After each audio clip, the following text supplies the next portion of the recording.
ஆதியாகமம் 41ஆம் அதிகாரம். 2 வருஷம் சென்ற பின்பு பார்வோன் ஒரு சொப்பனம் கண்டான். அது என்னவென்றால், அவன் நதி அண்டையிலே நின்று கொண்டிருந்தான். அப்பொழுது அழகும் புஷ்டியுமான 7 பசுக்கள் நதியிலிருந்து ஏறி வந்து புல் மேய்ந்தது. அவைகளின் பின் அவலட்சணமும் கேவலமுமான வேறே 7 பசுக்கள் நதியிலிருந்து ஏறி வந்து நதி ஓரத்தில் மற்ற பசுக்கள் அண்டையிலே நின்றது. அவலட்சணமும் கேவலமுமான பசுக்கள் அழகும் புஷ்டியுமான 7 பசுக்களையும் பட்சித்து போட்டது. இப்படி பார்வோன் கண்டு விழித்து கொண்டான். மறுபடியும் அவன் நித்திரை செய்து 2ஆம் விசை ஒரு சொப்பனம் கண்டான். நல்ல செழுமையான 7 கதிர்கள் ஒரே தாளில் இருந்து ஓங்கி வளர்ந்தது. பின்பு சாவியானதும் கீழ்காற்றினால் தீந்ததுமான 7 கதிர்கள் முளைத்தது. சாவியான கதிர்கள் செழுமையும் நிறைமேனியுமான அந்த 7 கதிர்களையும் விழுங்கி போட்டது. அப்பொழுது பார்வோன் விழித்து கொண்டு அது சொப்பனம் என்று அறிந்தான். காலமே பார்வோனுடைய மனம் கலக்கம் கொண்டிருந்தது. அப்பொழுது அவன் எகிப்தில் உள்ள சகல மந்திரவாதிகளையும் சகல சாஸ்திரிகளையும் அழைப்பித்து அவர்களுக்கு தன் சொப்பனத்தை சொன்னான். ஒருவராலும் அதன் அர்த்தத்தை பார்வோனுக்கு சொல்ல கூடாமற் போயிற்று. அப்பொழுது பானபாத்திரக்காரரின் தலைவன் பார்வோனை நோக்கி, நான் செய்த குற்றம் இன்றுதான் என் நினைவில் வந்தது. பார்வோன் தம்முடைய ஊழியக்காரர் மேல் கடும் கோபம் கொண்டு என்னையும் சுயம்பாகிகளின் தலைவனையும் தலையாரிகளின் அதிபதி வீடாகிய சிறைச்சாலையிலே வைத்திருந்த காலத்தில் நானும் அவனும் ஒரே ராத்திரியிலே வெவ்வேறு பொருள் கொண்ட சொப்பனம் கண்டோம். அப்பொழுது தலையாரிகளின் அதிபதிக்கு வேலைக்காரனாகிய எபிரேய பிள்ளையாண்டான் ஒருவன் அங்கே எங்களோடே இருந்தான். அவனிடத்தில் அவைகளை சொன்னோம். அவன் நாங்கள் கண்ட சொப்பனங்களுக்குரிய வெவ்வேறு அர்த்தத்தின்படியே எங்கள் சொப்பனத்தின் பயனை சொன்னான். அவன் எங்களுக்கு சொல்லிய அர்த்தத்தின்படியே நடந்தது. என்னை திரும்ப என் நிலையிலே நிறுத்தி அவனை தூக்கி போடுவித்தார் என்றான். அப்பொழுது பார்வோன் யோசேப்பை அழைப்பித்தான். அவனை தீவிரமாய் காவல் கிடங்கிலிருந்து கொண்டு வந்தார்கள். அவன் சவரம் பண்ணி கொண்டு வேறு வஸ்திரம் தரித்து பார்வோனிடத்தில் வந்தான். பார்வோன் யோசேப்பை நோக்கி, ஒரு சொப்பனம் கண்டேன், அதன் அர்த்தத்தை சொல்ல ஒருவரும் இல்லை. நீ ஒரு சொப்பனத்தை கேட்டால் அதன் அர்த்தத்தை சொல்லுவாய் என்று உன்னை குறித்து நான் கேள்விப்பட்டேன் என்றான். அப்பொழுது யோசேப்பு பார்வோனுக்கு பிரதித்திரமாக, நான் அல்ல, தேவனே பார்வோனுக்கு மங்களமான உத்தரவு அருளி செய்வார் என்றான். பார்வோன் யோசேப்பை நோக்கி, என் சொப்பனத்திலே நான் நதி ஓரத்தில் நின்று கொண்டிருந்தேன். அழகும் புஷ்டியுமான 7 பசுக்கள் நதியிலிருந்து ஏறி வந்து புல் மேய்ந்தது.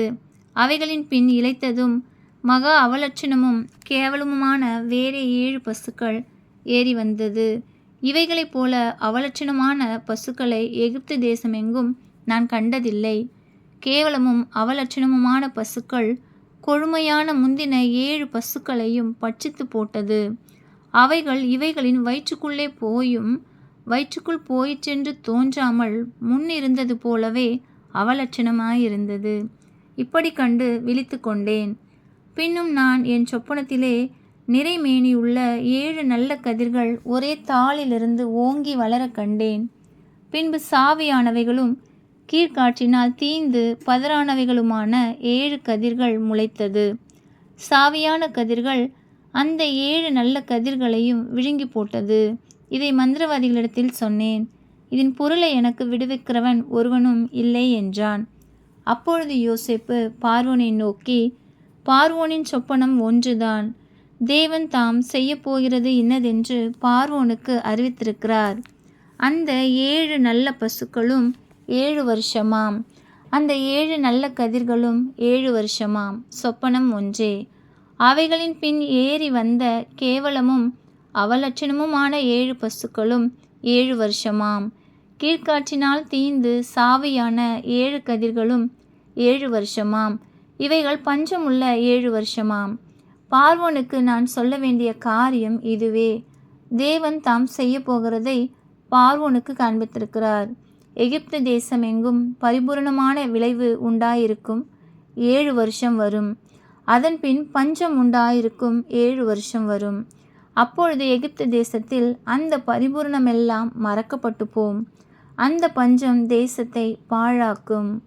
வரப்போகிற மகா கொடுமையான பஞ்சத்தால் தேசத்தில் முன்னிருந்த பரிபூரணம் எல்லாம் ஒழிந்து போம்.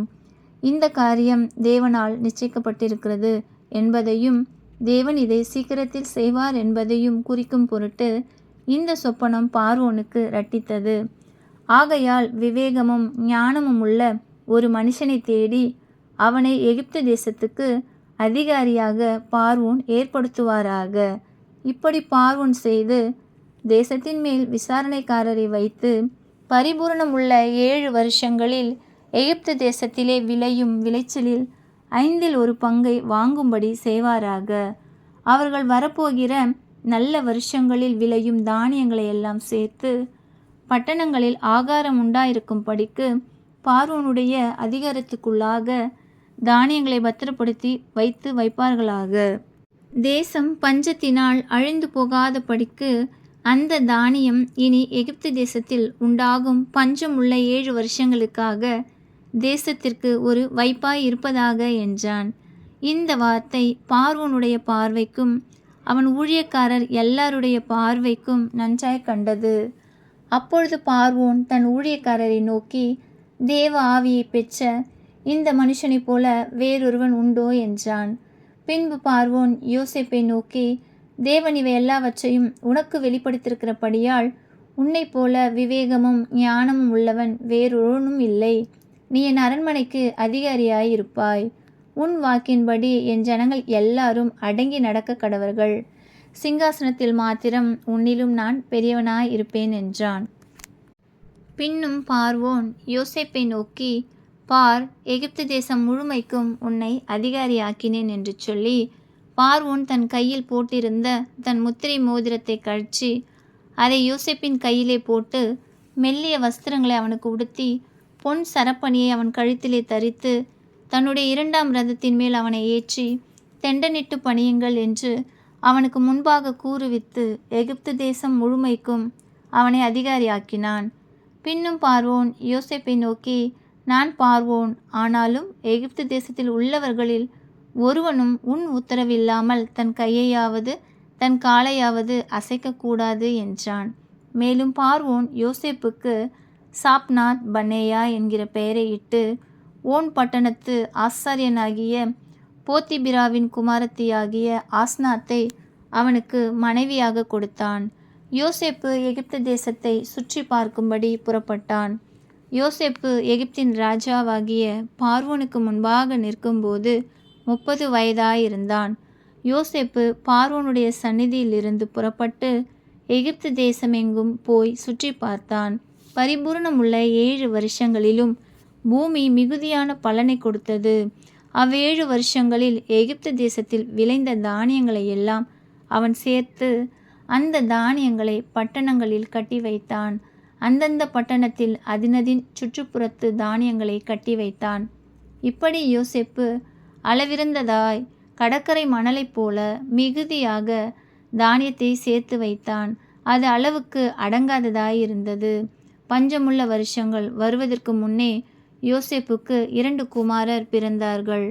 அவர்களை ஓன் பட்டணத்து ஆசாரியனாகிய போத்திபிராவின் குமாரத்தியாகிய ஆஸ்நாத் அவனுக்கு பெற்றாள். யோசேப்பு, என் வருத்தம் யாவையும் என் தகப்பனுடைய குடும்பம் அனைத்தையும் நான் மறக்கும்படி தேவன் பண்ணினார் என்று சொல்லி மூத்தவனுக்கு மனாசே என்று பெயரிட்டான். நான் சிறுமைப்பட்டிருந்த தேசத்தில் தேவன் என்னை பழுக பண்ணினார் என்று சொல்லி இளையவனுக்கு எப்ராயிம் என்று பெயரிட்டான். எகிப்து தேசத்தில் வந்த பரிபூரணமுள்ள 7 வருஷங்களும் முடிந்த பின் யோசேப்பு சொல்லியபடி 7 வருஷ பஞ்சம் தொடங்கினது. சகல தேசங்களிலும் பஞ்சம் உண்டாயிற்று. ஆனாலும் எகிப்து தேசம் எங்கும் ஆகாரம் இருந்தது. எகிப்து தேசம் எங்கும் பஞ்சம் உண்டான போது ஜனங்கள் உணவுக்காக பார்வோனை நோக்கி ஓலமிட்டார்கள். அதற்கு பார்வோன், நீங்கள் யோசேப்பினிடத்துக்கு போய் அவன் உங்களுக்கு சொல்கிறபடி செய்யுங்கள் என்று எகிப்தியர் எல்லாருக்கும் சொன்னான். தேசமெங்கும் பஞ்சம் உண்டானபடியால் யோசேப்பு களஞ்சியங்களை எல்லாம் திறந்து எகிப்தியருக்கு விற்றான். பஞ்சம் எகிப்து தேசத்திலே வர வர கொடியதாயிற்று. சகல தேசங்களிலும் பஞ்சம் கொடியதாயிருந்தபடியால் சகல தேசத்தார்களும் யோசேப்பினிடத்தில் தானியம் கொள்ளும்படி எகிப்துக்கு வந்தார்கள். ஆமென்.